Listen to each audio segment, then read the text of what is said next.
Hi hello నమస్తే నేను మీ Naresh. Second inning with Naresh అని మన యూట్యూబ్ ఛానల్కి స్వాగతం. వీడియో చూసే ముందు లైక్ చేసి సబ్స్క్రైబ్ చేసుకోండి. చూడని వాళ్ళు సబ్స్క్రైబ్ చేయండి. చూసి లైక్ చేసి చూడండి, సబ్స్క్రైబ్ చేసుకోండి చేయని వాళ్ళు. ఈరోజు మాత్రం పంజాబ్ చెన్నై ధర్మశాల చెన్నై మాత్రం రివెంజ్ తీసుకుంది.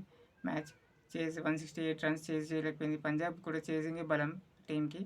టాస్ గెలిచి ఫీల్డింగ్ తీసుకున్నాడు, కానీ చేసింగ్ మాత్రం అవ్వలేదు. ఈరోజు బ్యాటింగ్ కుప్పకూలిపోయింది. బౌలింగ్ చెన్నై బౌలింగ్ బాగుంది. అంతకుముందు ఫస్ట్ బ్యాటింగ్ చేసిన చెన్నై గైక్వాడ్, రహానే ఓపెనింగ్ వచ్చారు. రహానే అయితే ఫామ్లో లేడు. ఫామ్లో లేని బ్యాట్స్మెన్ని ఆడిపోయకుంటే బాగుండేది. రహానేని ఆడిపోయడం వల్ల కొంచెం మైనస్ ఉంది. ఓపెనింగ్ వాళ్ళకి చెన్నైకి మైనసే అవుతుంది. ఓపెనింగ్ పేరు గైక్వాడ్తో సరిగా ఒక పేరు మంచిగా లేదు ఈసారి. మ్యాచ్ కూడా కొంచెం ఎఫెక్ట్ పడింది. మరి మారుస్తారని అనుకుంటున్నాం నెక్స్ట్ మ్యాచ్. తర్వాత మిచెల్ వచ్చాడు. 1 డౌన్ మిచెల్ వచ్చి కొంచెం మూమెంట్ అయితే వచ్చింది. 6 ఓవర్ పవర్ ప్లేలో మాత్రం మంచి స్కోరే చేశారు. 6 overs for 60 for 1 ఉన్నది. మా 200 190 200 వస్తుంది అనుకున్నాం, కానీ రాహుల్ చహర్ పంజాబ్ బౌలింగ్ రాహుల్ చహర్ వచ్చిన వెంబడే వికెట్ 2 వికెట్లు గైక్వాడ్ అండ్ శివన్ దుబే వచ్చాడు. శివన్ దుబే ఫస్ట్ బాల్కి డక్అవుట్ అయిపోయాడు. ఇద్దరు వెంటనే అవుట్ కాగానే స్కోరింగ్ రేట్ తగ్గిపోయింది. జడేజా వచ్చి మెల్లగా స్లోగా యాక్సిలరేట్ మ్యాచ్ని మాత్రం ఆ మాత్రం స్కోర్ని అయితే లాస్ట్ వరకు ఉండి రెస్పాన్సిబిలిటీ ఆడి తీసుకొని వచ్చిండు 167 వరకు. ఇంతకుముందు మిచెల్తో పార్ట్నర్షిప్ ఉంటే మిచెల్ కూడా తొందరగా అవుట్ అయిపోయిండు. మధ్యలో వచ్చిన శాంట్నర్ కొద్దిసేపు ఆడిండు. తర్వాత శ్రద్ధల్ ఠాకూర్ 15-17 రన్స్ కొట్టిండు. అది చాలా ప్లస్ అయిపోయింది. 5 balls 7 balls ఆడిండు. హర్షల్ పటేల్ కూడా బౌలింగ్ బాగా చేసిండు. హర్షల్ పటేల్ బౌలింగ్లో వెంబడే శ్రద్ధల్ ఠాకూర్ ఆ 19th ఓవర్ మాత్రం క్రూషియల్ అయింది. చాలా బాగా చేసిండు. 2 runsకి 2 wickets. ధోని కూడా బౌల్ చేసిండు స్లో ఓవర్ 1 ball.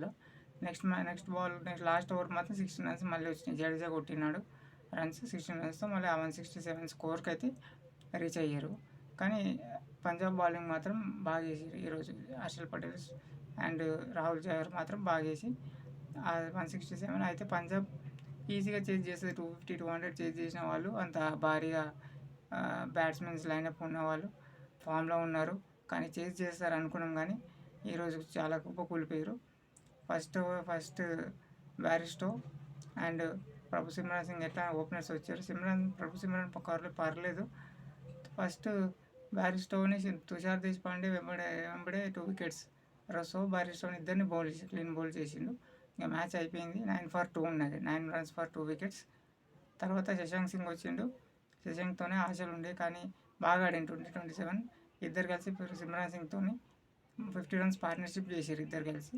ఇంకా మ్యాచ్ మొమెంటం వచ్చింది అనుకున్నాం. కాకపోతే శశాంక్ సింగ్ అవుట్ కాగానే మ్యాచ్ మళ్ళీ వెంబడే ప్రభు సిమ్రాన్ సింగ్ కూడా రాంగ్ షాట్ ఆడి రాంగ్ షాట్ సెలెక్షన్తో ఇద్దరు అవుట్ అయిపోయారు.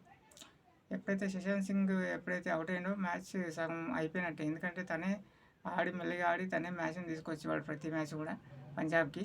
ఈరోజు అవుట్ అయిపోయిండు. చాలా స్కోర్ కూడా అప్పటికే 100 పైన కొట్టాలి.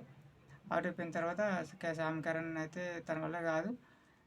నెక్స్ట్ మనకి ఆశుతోష్ శర్మ అస్సలు పర్ఫార్మెన్స్ లేదు. ఈరోజు కూడా తొందరగానే అవుట్ అయిపోయిండు. అందరు కుప్పకూలు లైన్ కట్టేసారు. వెంబడి శశాంక్ సింగ్ అవుట్ అయిన తర్వాత వెంబడే అందరూ అవుట్ అయిపోయారు. జడేజా మాత్రం 3 wickets. బౌలింగ్ వాళ్ళలాగానే చాలా బాగా చేసిండు. మంచిగా పడింది బౌలింగ్.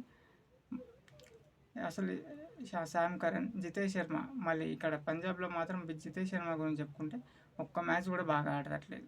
ఒకసారి డ్రాప్ పెడితే బాగుంటుంది. ఇట్లాంటి బ్యాట్స్మెన్స్ని కొంచెం మ్యాచ్ పైన ఒక బ్యాట్స్మెన్ ఎఫెక్ట్ పడుతుంది ఒక్కొక్కసారి. ఒక బ్యాట్స్మెన్ నిలబడితే, ఎందుకంటే చేసింగ్లో ఒక్క బ్యాటర్ నిలబడితే సెట్ అవుతే మ్యాచ్ ఫినిష్ చేయొచ్చు. అది లాస్ట్ వరకు కూడా స్కోర్ ఉంది, కొట్టేసే అవకాశం ఉంది. ఆ స్కోరింగ్ పిచ్ ఉంది, కానీ బ్యాటర్స్ ఎవరు నిలబడలేదు. రాంగ్ షాట్ సెలెక్షన్స్ వల్ల పంజాబ్ మళ్ళీ మ్యాచ్ని అనవసరంగా పోగొట్టుకుంది. కొంచెం రెస్పాన్సిబిలిటీగా ఆడేవాళ్ళు లేరు. శశాంక్ సింగ్ ఒక్కడే, అశుతోష్ శర్మ ఆడి ఇంతవరకు తీసుకొచ్చినారు దాన్ని కూడా. ఈసారి Punjab out of the tournament. వాళ్ళకు కూడా ఇంకా ఛాన్స్ లేనట్టు. ఇంకా 3 matches ఉంది. 3 గెలిచినా కూడా ఛాన్స్ లేదు. ఇంకా వీళ్ళు ఏమన్నా పైన టీంని అప్సెట్ చేస్తారో, ఏమన్నా చేయగలుగుతారేమో, కానీ ఇంకా వీళ్ళకైతే ఛాన్స్ లేదు. ఏమైనా చెన్నై ఇంకా లక్నో కొన్ని టీమ్స్కి రన్ రేట్ వల్ల డిఫెండ్ అయి ఉంటుంది చెప్పుకుంటున్నాం కదా. రన్ రేట్ వల్లనే ఈసారి 2 teamsకి టై అవుతున్న అనిపిస్తుంది. కానీ చెన్నై ఈరోజు మ్యాచ్ మాత్రం రివెంజ్ తీసుకుంది. లాస్ట్ మ్యాచ్కి చెన్నైలో వచ్చి పంజాబ్ ఓడగొట్టారు. ధర్మశాలలో వాళ్ళ హోమ్ గ్రౌండ్కి వచ్చి చెన్నై ఓడగొట్టేసింది. మరి మ్యాచ్ అయితే అయిపోయింది. లో స్కోరింగ్ చేసి 167, 200 ఫస్ట్ రౌండ్ మొత్తం 200 పైన ఉండేది స్కోర్. ఈ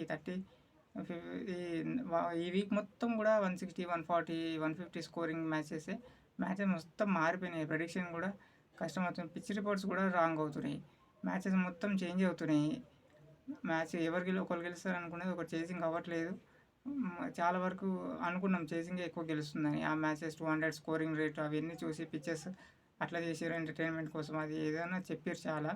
కానీ మొత్తం మార్చేసినారు. ఇప్పుడు పిచ్చెస్ ఏమవుతున్నాయో తెలుస్తలేదు. పిచ్ రిపోర్ట్ కూడా కరెక్ట్ లేదు. పిచ్చెస్ ఎట్లా బిహేవ్ చేస్తున్నాయో కూడా తెలియట్లేదు. ఫస్ట్ బ్యాటింగ్ చేసినప్పుడు ఒకలాగా, సెకండ్ బ్యాటింగ్ చేసినప్పుడు ఒకలాగా.